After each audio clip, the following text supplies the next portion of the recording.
Es hora de ser real.blogspot.com presenta Policarpo.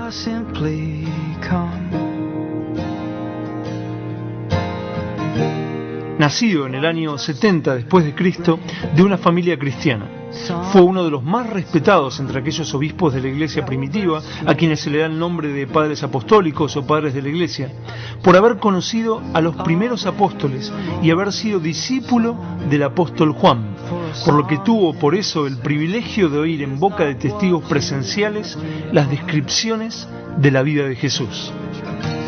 Fue obispo de la iglesia de Esmirna, en la actual Turquía, desde el año 110 después de Cristo. Fue un firme defensor de la verdad de la palabra. Ireneo, uno de sus discípulos, escribió: yo te puedo asegurar que si Policarpo oyera las herejías que ahora están diciendo algunos, se taparía los oídos y repetiría aquella frase que acostumbraba a decir: Dios mío, ¿por qué me has hecho vivir hasta hoy para oír semejantes horrores? Y se habría alejado inmediatamente de los que afirman tales cosas. En el año sexto de Marco Aurelio, según la narración de Eusebio, estalló la llamada cuarta persecución a los cristianos. Marco Aurelio, rígido y severo, tuvo una actitud de rechazo y odio hacia los cristianos. Las crueldades ejecutadas en esta persecución fueron de tal calibre que muchos de los espectadores se estremecían al verlas y quedaban atónitos ante el valor de los sufrientes. Algunos de los mártires eran obligados a pasar, con sus pies ya heridos, sobre espinas, clavos y demás. Otros eran azotados hasta que quedaban a la vista sus tendones y venas, y después de haber sufrido los más atroces tormentos que pudieran inventarse, eran destruidos por las muertes más temibles. En aquel tiempo se cuenta de un cristiano llamado Germánico, un hombre joven, pero verdadero cristiano. Siendo entregado a las fieras a causa de su fe, se condujo con un valor tan asombroso que varios paganos se convirtieron a aquella fe que inspiraba tal arrojo. Metródoro, un ministro que predicaba denodadamente, y Pionio, que hizo varias excelentes apologías de la fe cristiana, fueron también quemados. Carpo, Papilo y Agatónica, una piadosa mujer, sufrieron el martirio en Pergamópolis, en Asia. Enero fue flagelado y prensado hasta morir con pesos. Félix y Felipe, que le seguían en edad, fueron descerebrados con garrotes. Silvano fue asesinado siendo echado a un precipicio, y Alejandro, Vital y Marcial fueron decapitados. Así fue también como Policarpo fue llevado al Coliseo romano en el año 155 después de Cristo. La multitud no se saciaba de la sangre derramada y gritaba: ¡mueran los enemigos de los dioses! ¡Muera Policarpo! 3 días antes de su martirio, tuvo una visión en la que aparecía su almohada envuelta en llamas. Esto fue para él una señal de que moriría quemado vivo, como lo predijo a sus compañeros. Cuando los perseguidores fueron a buscarle, cambió de refugio, pero un esclavo, a quien habían amenazado si no le delataba, acabó por entregarle.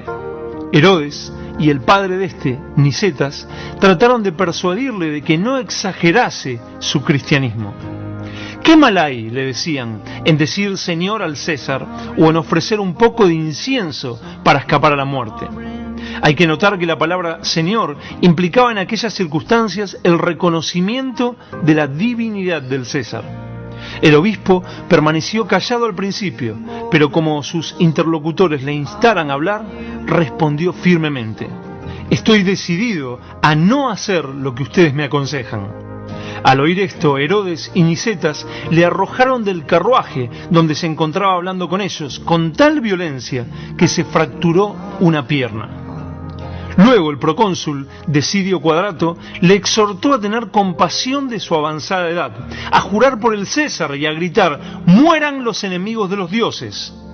El procónsul repitió: jura por el César y te dejaré libre, reniega de Cristo.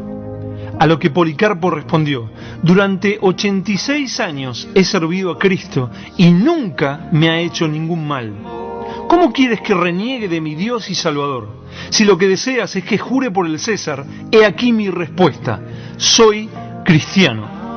Entonces el procónsul le amenazó: tengo fieras salvajes. Hazlas venir, respondió Policarpo, porque estoy absolutamente resuelto a no convertirme del bien al mal, pues solo es justo convertirse del mal al bien. El procónsul replicó: puesto desprecias a las fieras, te mandaré quemar vivo. Policarpo le respondió: me amenazas con fuego que dura un momento y después se extingue. Eso demuestra que ignoras el juicio que nos espera y qué clase de fuego inextinguible aguarda a los malvados. ¿Qué esperas? Dicta la sentencia que quieras. Cuenta la historia que durante estos discursos el rostro de Policarpo reflejaba tal confianza que el mismo procónsul se sintió impresionado.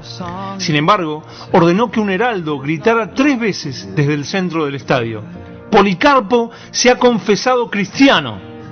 Al oír esto, la multitud exclamó: este es el maestro de Asia, el padre de los cristianos, el enemigo de nuestros dioses, que enseña al pueblo a no sacrificarles ni adorarles.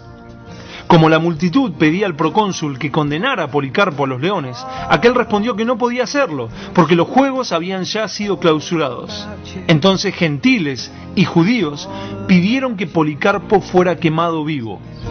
En cuanto el procónsul accedió a su petición, todos se precipitaron a traer leña de los hornos, de los baños y de los talleres. Alzando los ojos al cielo, Policarpo hizo la siguiente oración: Señor Dios Todopoderoso, Padre de nuestro Señor Jesucristo, yo te bendigo porque me has permitido llegar a esta situación y me concedes la gracia de formar parte del grupo de tus mártires, y me das el gran honor de poder participar de la copa de tu Hijo Jesús. Concédeme la gracia de ser admitido entre el grupo de los que sacrifican su vida por ti, y haz que este sacrificio te sea totalmente agradable. Yo te alabo y te bendigo, Padre Celestial, por tu Santísimo Hijo Jesucristo, a quien sea dada la gloria por los siglos de los siglos. Viendo todo esto, el centurión redujo a cenizas el cuerpo del mártir. De Policarpo solo se conoce una carta escrita a los filipenses. En esta carta escribió: sirvamos al Señor con temor y toda reverencia, como Él mismo dio mandamiento y los apóstoles que os predicaron el Evangelio, absteniéndonos de ofensas y de los falsos hermanos y de los que llevan el nombre del Señor hipócritamente, que hacen descarriar a los necios. Por lo tanto, abandonemos las acciones vanas de muchos y sus falsas enseñanzas, y volvamos a la palabra que nos ha sido entregada desde el principio. Por tanto, os exhorto a todos a ser obedientes a la palabra de justicia y a soportarlo todo, según visteis con vuestros propios ojos en los bienaventurados Ignacio, Zósimo y Rufo. Sí, y en los otros también que han venido a vosotros, así como en el mismo Pablo y en el resto de los apóstoles, estando persuadidos de que todos estos no corrieron en vano, sino en fe y justicia, y que están en su lugar debido, en la presencia del Señor, con el cual han sufrido también, porque no amaron al mundo presente, sino a aquel que murió por amor a nosotros y fue resucitado por Dios para nosotros.